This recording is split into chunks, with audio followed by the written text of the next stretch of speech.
Bonjour, je m'appelle Philippe Mangeard. Avec un certain nombre d'amis et associés, nous avons lancé il y a 10 ans la plateforme Global Climate Initiative qui aujourd'hui permet à toute entreprise, toute collectivité, petite, moyenne ou grande, en France ou à l'étranger, de faire parfaitement l'identification et le calcul des émissions de gaz à effet de serre de son activité et par voie de conséquence, la rédaction d'un bilan carbone complet et conforme.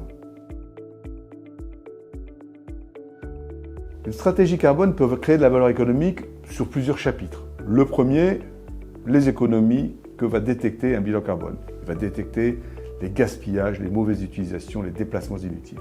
Le deuxièmement, c'est la meilleure réponse à la demande du marché. Aujourd'hui, il n'y a pas une seule collectivité, il n'y a pas une seule grande entreprise qui demande à son prestataire son engagement dans cette dynamique bas carbone qui commence bien évidemment par la rédaction de son bilan carbone. Et au-delà, il y va de la pérennité de l'entreprise, qu'on n'imagine pas aujourd'hui nos nouveaux collaborateurs travailler dans une entreprise qui ne prendrait pas conscience, qui ne prendrait pas acte de l'urgence climatique et de l'intérêt, je dirais du devoir de chacun de s'impliquer dans la réduction des émissions de gaz à effet de serre.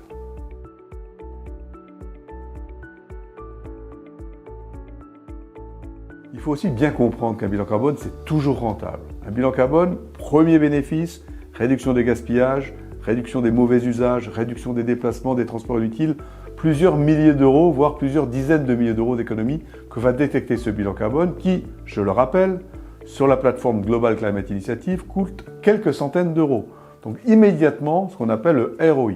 Mais au-delà, le bilan carbone va permettre de penser à réorganiser les flux, réorganiser la chaîne d'approvisionnement et d'une manière générale, se battre mieux devant ses concurrents et compétiteurs avec de l'innovation, gage de pérennité du développement des entreprises.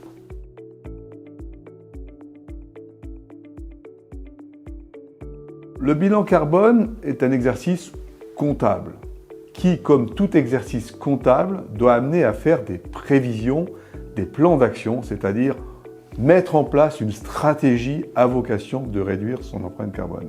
Celle-ci va être décidée collectivement par l'ensemble des personnes de l'entreprise qui se seront attachées ensemble à la rédaction de ce bilan carbone. Le bilan carbone peut être le point de départ d'une nouvelle organisation de l'entreprise décidée collectivement et baptisée d'un joli mot, stratégie bas carbone. Ce qu'il faut comprendre aussi, c'est qu'on ne peut pas réduire son empreinte carbone tout seul, à l'intérieur de l'entreprise. Il faut impliquer son écosystème. Chacun aura compris, au vu de son bilan carbone, que 50 à 70, 80% de son empreinte carbone dépend de ses fournisseurs. Il est donc important de commencer à leur demander de réaliser à leur tour leur bilan carbone, de manière à ce qu'ils puissent vous fournir, en même temps que le prix et délai de leurs produits ou services, le poids carbone qui y est attaché, en comprenant bien que d'un fournisseur à un autre, vous pourrez avoir un rapport de 1 à 10 dans le poids carbone. Moi, je pense que dans un monde parfait, celui qui nous attend dans 2 ou 3 ans, les directions achats choisiront des fournisseurs en fonction de la qualité du produit, du prix du produit, du délai du produit et du poids carbone du produit.